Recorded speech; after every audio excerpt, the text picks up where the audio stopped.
ప్రభుత్వంలో ఎంతో ఆర్భాటంగా ప్రారంభించిన జగనన్న కాలనీలకు గ్రహణం పట్టింది.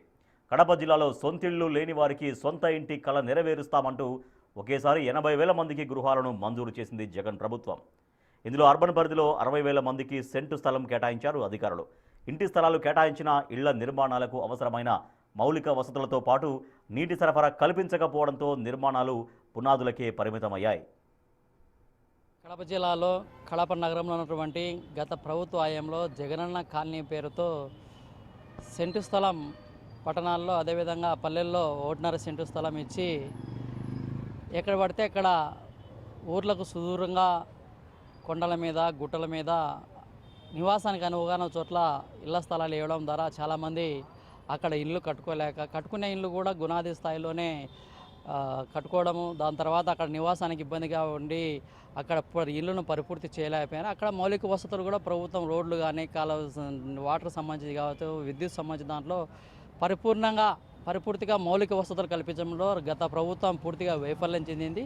అందులో భాగంగా చంద్రబాబు నాయుడు గారు చెప్పకపోయినా ఆయన మేము అధికారంలోకి వస్తే పట్టణాల్లో 2 సెంట్లు ఇచ్చాం, పల్లెలో 3 సెంట్లు, రూరల్ ప్రాంతాల్లో 3 సెంట్లు ఇస్తామని చెప్పి నమ్మపలికి ఇవాళ అప్లికేషన్ అన్ని కూడా తీసుకున్నారు. ఇంతవరకు 2 సంవత్సరాల అయితేనప్పటికీ ఇంతవరకు ఏ ఒక్కరికి ఇళ్ల స్థలాలు ఇచ్చిన పరిస్థితి లేదు. ప్రభుత్వ గత జగనన్న కాలనీలుగా ఉన్నటువంటి వాటిని కూడా ఇవాళ ప్రభుత్వ లేఅవుట్లుగా ఆ పేరు మార్చలే ప్రభుత్వ లేఅవుట్లుగా దాన్ని గుర్తించి ఇంతవరకు కూడా అక్కడ గతంలో ఏదైతే ప్రభుత్వ హయాంలో ఏదైతే నిలిపేసినారో ఆ నిలిపేసిన మౌలిక వసతులు కావచ్చు, ఇళ్లను కట్టుకోవడానికి ఎంకరేజ్మెంట్ కావచ్చు, లేకపోతే ప్రభుత్వ ప్రోత్సాహం సంబంధించిన దాంట్లో ఎటువంటి ప్రోత్సాహం లేకుండా ఉన్న పరిస్థితి. అక్కడ సంబంధించి ఇంకా రాయితీలు ఎప్పుడైతే గత 4 లక్షల రూపాయలు డబ్బులు ఇచ్చామని చెప్పినారో వాళ్ళకి సంబంధించిన దాంట్లో ఇచ్చేదానికి పెరుగుతున్న ధరలకు అనుగుణంగా ఇవాళ ఆ రాయితీలంతా కూడా 5 లక్షలకు పెంచి ఇవాళ ఇంటి నిర్మాణానికి 5 లక్షలు ఇచ్చి పెండింగ్లో ఉన్నటువంటి అక్కడ వసతులు ఏవైతే ఉంటాయో వాటర్ సంబంధించిన కావచ్చు, విద్యుత్ సంబంధించి కావచ్చు, అన్ని రకాల వసతులు కల్పించాల్సిన అవసరం ఉంది. గత ప్రభుత్వం వైసీపీ ప్రభుత్వం జగనన్న కాలనీల పేరుతో ఇండ్లు లేనటువంటి వారికి సెంటు స్థలం ఇచ్చి వాటిని సరైన రోడ్లు లేక మంచినీటి వసతులు లేక వారికి సరైన వాహన సౌకర్యం కూడా లేని చోట్ల ఇండ్లు ఇచ్చినారు. మృత్యుంజయ కుంటలు అయితే కడప నగరం మృత్యుంజయ కుంటలు అయితే జగనన్న కాలనీ అని చెప్పి చల్మారెడ్డి పల్లె గుట్టల మీద ఇచ్చి వాళ్ళు రాలేని పరిస్థితి, పోలేని పరిస్థితి, వాళ్ళకు ఇల్లులు కట్టుకోలేక వాళ్ళ దగ్గర డబ్బులు లేక కానీ రావాల్సిన బిల్లులు కూడా ఆ ప్రభుత్వం ఇవ్వక వారిని ముప్పు తిప్పలు పెట్టిన పరిస్థితి. మరి ఇప్పుడు వచ్చినటువంటి తెలుగుదేశం పార్టీ ప్రభుత్వం అయితే మేము అదే స్థలాలను 2 సెంట్లు చేసి ఎవరైతే ఇల్లు లేదో పేదవారికి అందరికీ 2 సెంట్లు చేసి ఇస్తామని చెప్పి కూడా 2 సంవత్సరాలు కాలయాపన చేశారు. కానీ ఇప్పుడు రానటువంటి రోజులలో కూడా వారి ఇల్లు లేని వారిని పట్టించుకొని వారికి ఇల్లులు ఇచ్చి వారికి మౌలిక వసతులు ఏమైతే లేవో అవన్నీ కల్పించాలని మేము 2024లో ప్రభుత్వం మారిన తర్వాత జగనన్న కాలనీలకు మరింత గడ్డు పరిస్థితి ఏర్పడింది. గత ఎన్నికలకు ముందు టీడీపీ అధినేత చంద్రబాబు జగనన్న కాలనీలో జరిగిన అవినీతిని అరికట్టి ప్రభుత్వ లేఅవుట్ల పేరుతో 2 సెంట్ల స్థలం కేటాయిస్తామని, మౌలిక వసతులు కల్పించి నిర్మాణాలను పూర్తి చేస్తామని హామీ ఇచ్చారు. అయినా ఆ దిశగా అడుగులు పడలేదు. కాలనీలకు జగనన్న పేరు అభ్యంతరం అయితే పేరు మార్పు చేసి అభివృద్ధి చేయాలి అంటున్నారు లబ్ధిదారులు. అయితే గత ప్రభుత్వ హయాంలో జగనన్న కాలనీల నిర్మాణం పేరుతో కాంట్రాక్టర్లు కోట్లు దోచుకున్నారని కూటమి సర్కార్ కేసులు నమోదు చేసింది. ముఖ్యంగా మనకు ప్రధానమంత్రి ఆవాస్ యోజన 1.0లో దాదాపు మనకు 89,000 ఇళ్ళు మనకు మంజూరైనాయి. సో దాదాపు ఇప్పటివరకు మనము 45,000 పైగా మనం హౌసెస్ మనం పూర్తి చేసుకోవడం జరిగింది. మిగతా 44,000 హౌసెస్ ఏవైతే ఉన్నాయో అవన్నీ కూడా మనకు లేఅవుట్స్లో ఉన్నాయి.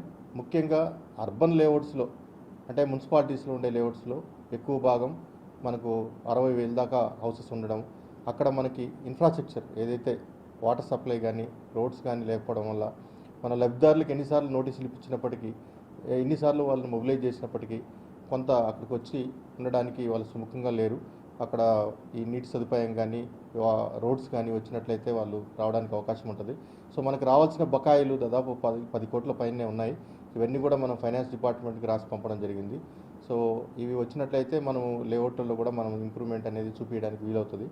సో అయినప్పటికీ కూడా మనం ఈ లేఅవుట్స్లో లబ్ధిదారులందరినీ కూడా మోటివేట్ చేస్తూ వాళ్ళకి ఇప్పుడు అడిషనల్ ఫైనాన్షియల్ అమౌంట్ ఏదైతే 50,000 ఎస్సీ బీసీ మైనార్టీస్కి ఇస్తున్నారో అది, అదేవిధంగా ఎస్టీలకు 75,000 ఇస్తూ ఉంది.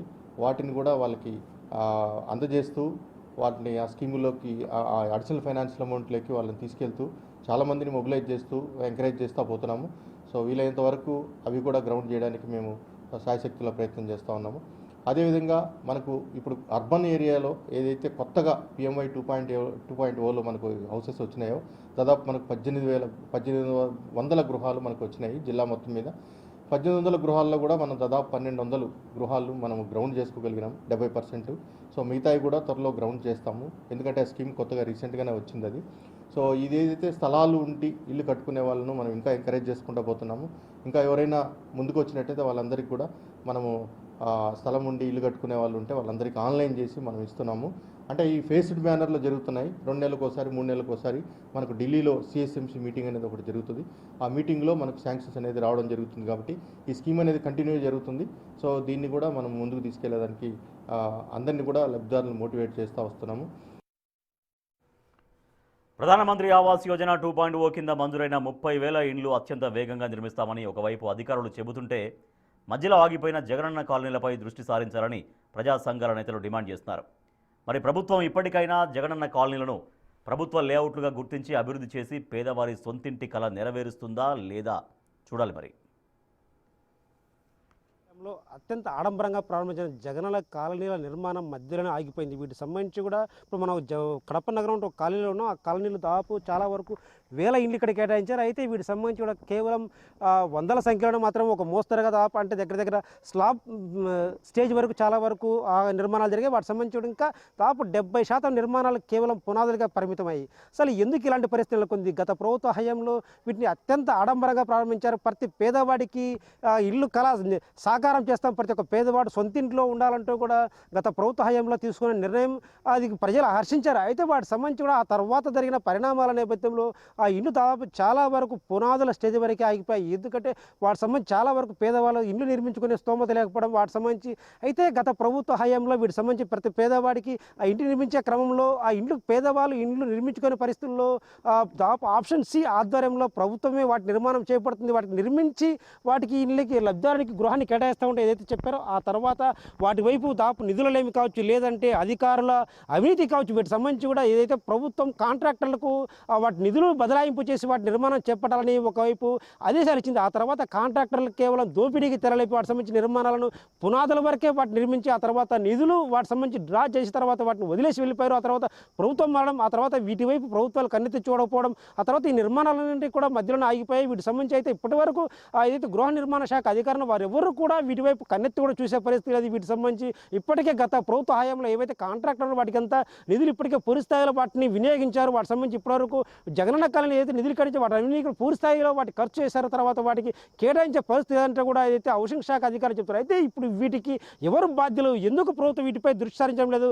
ఏదైతే ఉందో లక్షలు దాపు ప్రతి ఇంటికి దాపు 1,70,000 నిధులు కేటాయిస్తే వాటన్నింటి కూడా కాంట్రాక్టరు మొత్తం వాటిని డ్రా చేసి మధ్యలో నిర్మాణం ఆపేసి వెళ్ళిపోవడం, ఆ తర్వాత జరిగిన పరిణామాల నేపథ్యంలో మాత్రం ఇప్పుడు జగనన్న కాలనీలో ఎవరైతే ఉన్నారో లబ్ధిదారులు వారి కలగానే మిగిలిపోతుంది. వీటిపై కూడా వారు మొదటి నుంచి కూడా దాదాపు నిరసన వ్యక్తం చేసినప్పుడు ఇప్పటివరకు ఎలాంటి ఉపయోగం లేదు. అయితే ఇప్పటికైనా ప్రభుత్వాలు వీటిపై చొరవ చూపి జగనన్న కాలనీలకు పేరేదైనా కావచ్చు, అయితే వీటికి ముఖ్యంగా ఇక్కడ లబ్ధిదారులకు న్యాయం చేయాలంటూ కూడా ఒకవైపు డిమాండ్ వినిపిస్తున్నాయి. సో ఈ నేపథ్యంలో మరి ప్రభుత్వం వీటిపై ఎలాంటి చర్యలు తీసుకుంటుంది? అవినీతి అధికారులతో పాటు దోపిడీకి పాల్పడే కాంట్రాక్టర్లపై ఎందుకు చర్యలు తీసుకోవట్లేదు? ఎప్పుడు చర్యలు తీసుకునేది కూడా ఇప్పుడు $1 మిలియన్ ప్రశ్నగా మిగిలిపోయింది చెప్పవచ్చు.